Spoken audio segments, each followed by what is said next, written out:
Observe Sean Fitzgerald from Observe What Is. The subject of this playlist of this video today is on business owners. I'm talking to Carl here. He owns quite a few different businesses. One presently is a spa, and we're going to find out how he, how he is as a business owner and how he runs his business.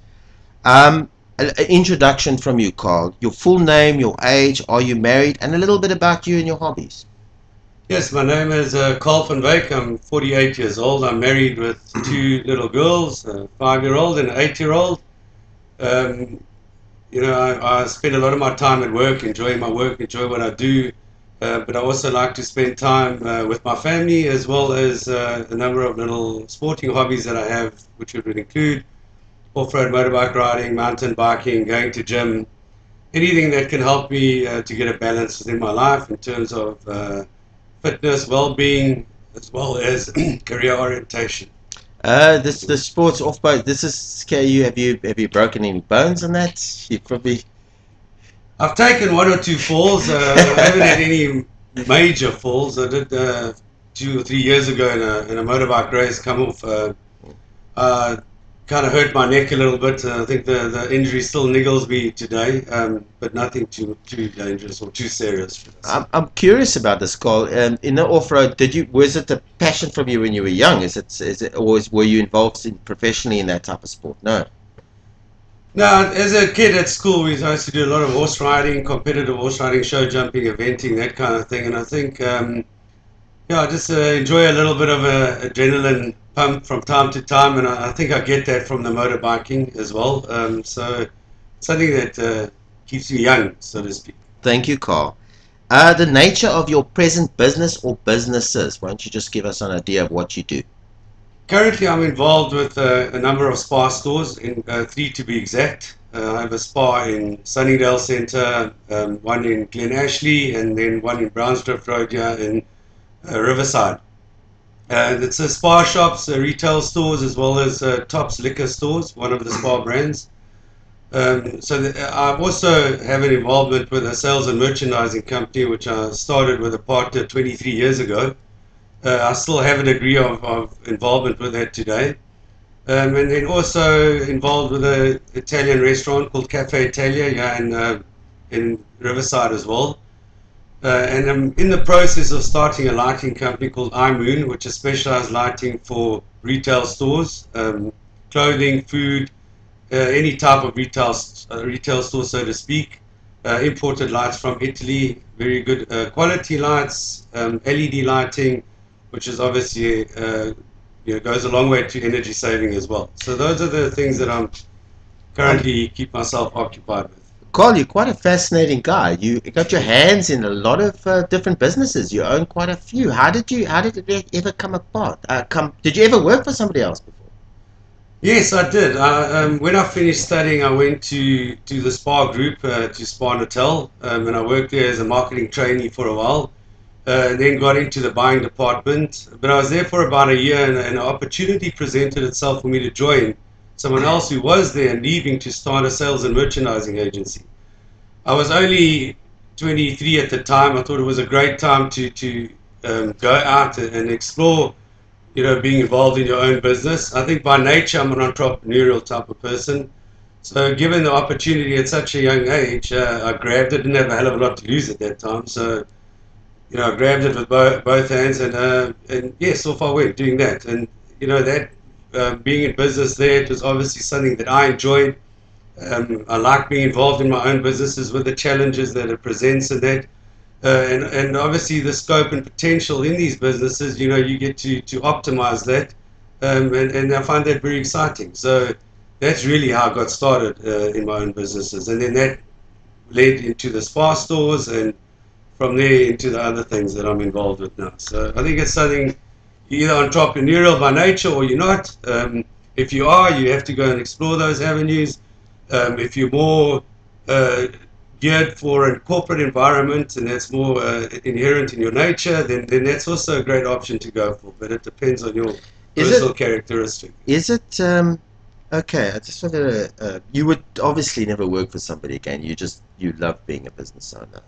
Yes, like I said, is it money or is it in passion? my nature? I think it's something that's in your nature. I think we're all driven by money, or most people, Just want to especially get money. entrepreneurial people, would be to a large extent driven by money to succeed. But also, I think predominantly just it's the challenge. And I think if you're going to own business, there's always a risk involved, and there's the challenge to make it succeed. And I think if you by nature are motivated by the challenge and the risk and the excitement that goes with it, then you'll struggle in a corporate environment. You always feel like you've been held back. I mean, if a perfect example would be Sir Richard Branson. I think by nature he's an entrepreneur, and I don't know in a corporate environment how he would have succeeded. He would have never have reached his full potential, I don't think.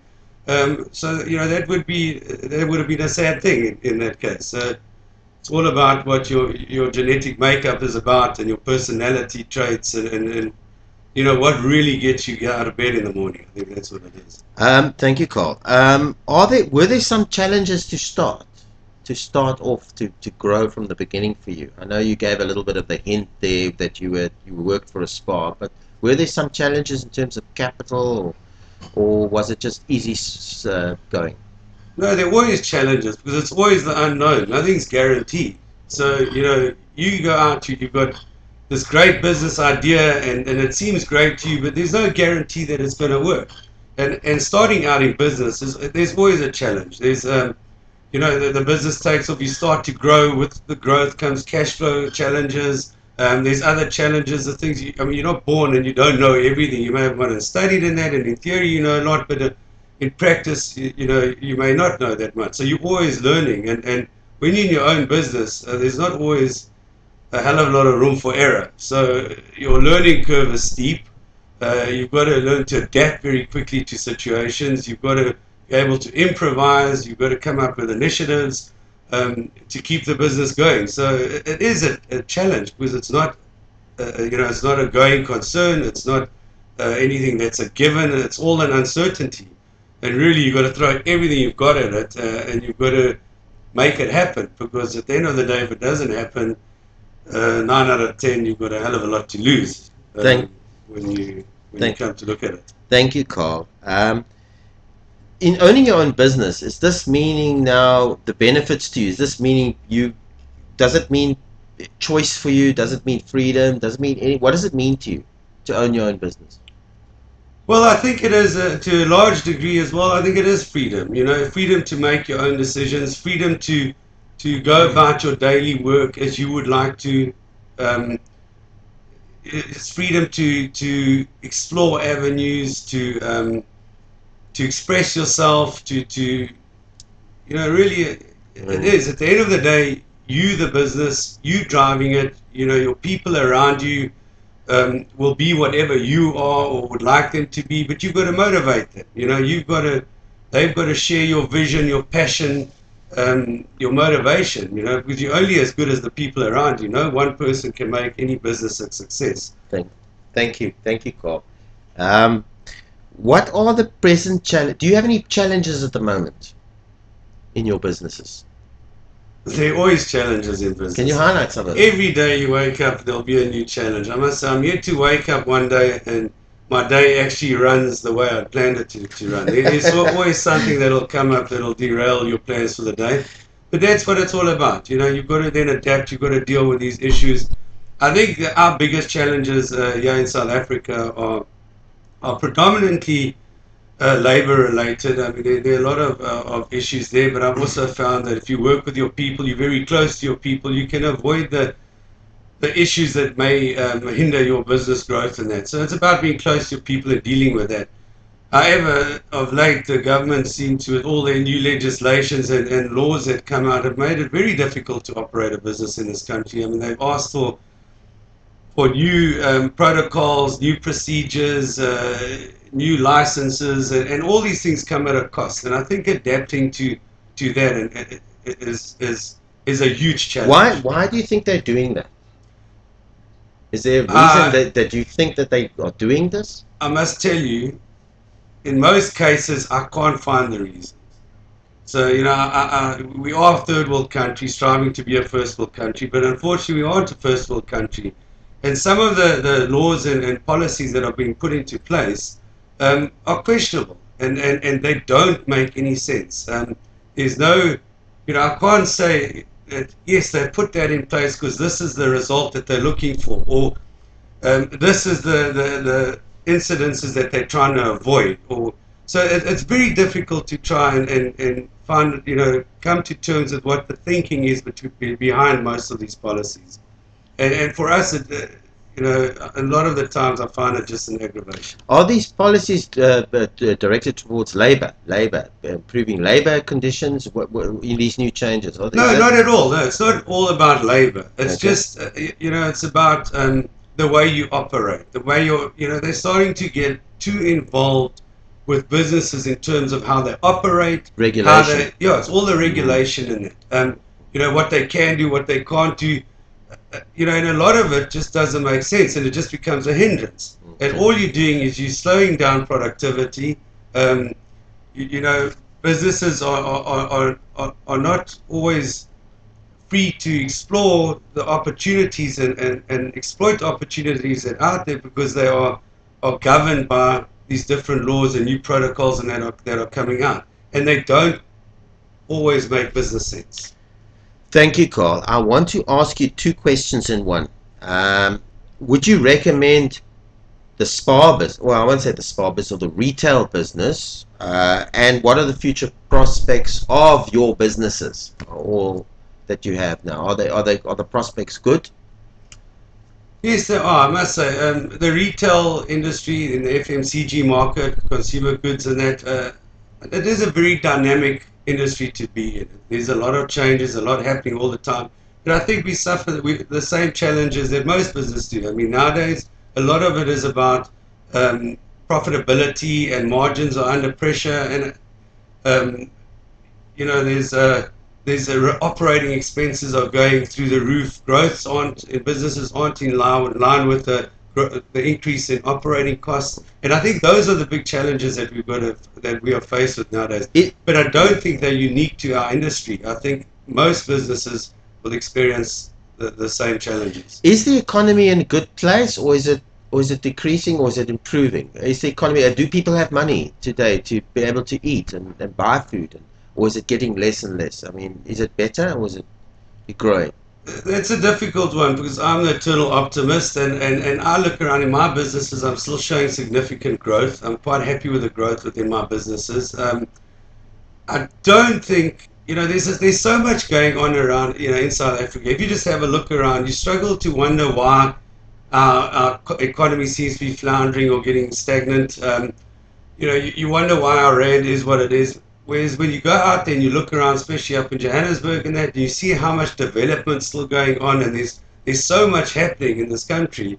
You kind of, it doesn't all make sense. You kind of think to yourself, well, things are happening, and as long as things are happening, things go on track, and things can get better. It's when things stop happening that one needs to be concerned. And I think in South Africa there is a lot going on. There is a lot of development. Sure, we're doing a lot of catch-up work. There's a lot that still has to happen, but in general, there's still a lot of building going on. There's a lot of growth in certain businesses. I just think it's become very difficult for small businesses, and I think big businesses are enjoying good growth, and that little businesses are the ones that are under huge pressure at this stage. Battling to grow. Yeah. Okay, I want to ask you, this is a nice open-ended question. This is for our viewers, people that's wanting to maybe just coming out of school, wanting to start a business, and people maybe 40 and 50 that's got some money, that was in a job. What would your tips and suggestions for people starting a business, and including, I would also say, if you feel that a business is not a good idea, maybe to work for other people, just your ideas, tips and suggestions of becoming a good business person, or what do you need from your perspective? Yeah, I think the first question you've got to ask yourself, if you're just leaving school, and hopefully you've asked yourself this question before you left school, is, are you entrepreneurial by nature? Is that what gets you excited, or are you more the corporate type of person? Neither one is right or wrong. I mean, they're both good. So you've got to decide. If you are the corporate person, then go look at that career in a corporate organization. That's where you're going to flourish and blossom. That's where you're going to do well. If you're entrepreneurial by nature, then yes, look at the opportunities that are out there. that you could possibly get involved in. All I can say though is do your homework well, take calculated risks, and don't take chances, and don't be um, um, have the blinkers on when you're addressing something. Just because you think it's a great idea doesn't really mean it could be a great idea. So go and ask people the questions. Go, go around and make sure, do your homework and make sure what you're doing is a feasible option. I wanted to ask you a question. Just off the Spa is a franchise concept, right? Am I correct, or is it? It is a franchise concept, but very different to a franchise setup like a Steers or Kentucky or one of those. It is a franchise operation, but it's not in the traditional sense of franchising. Each store is independently owned. You don't pay a franchise fee. So it is unique, and you've got a lot more latitude to run your business like you want to run it. Sure, there are rules and regulations and policies you've got to adhere to, and there's boundaries you've got to stick within, but it's not as strictly governed as you would recommend somebody for the spa business. I think the spa model is a great business model. I think you'll go a long way to find a better business model than the spa model, and it is also a great organization to belong to. Very people-oriented organization. They often refer to themselves as a family kind of organization, and I must say they are. We have a lot of fun together.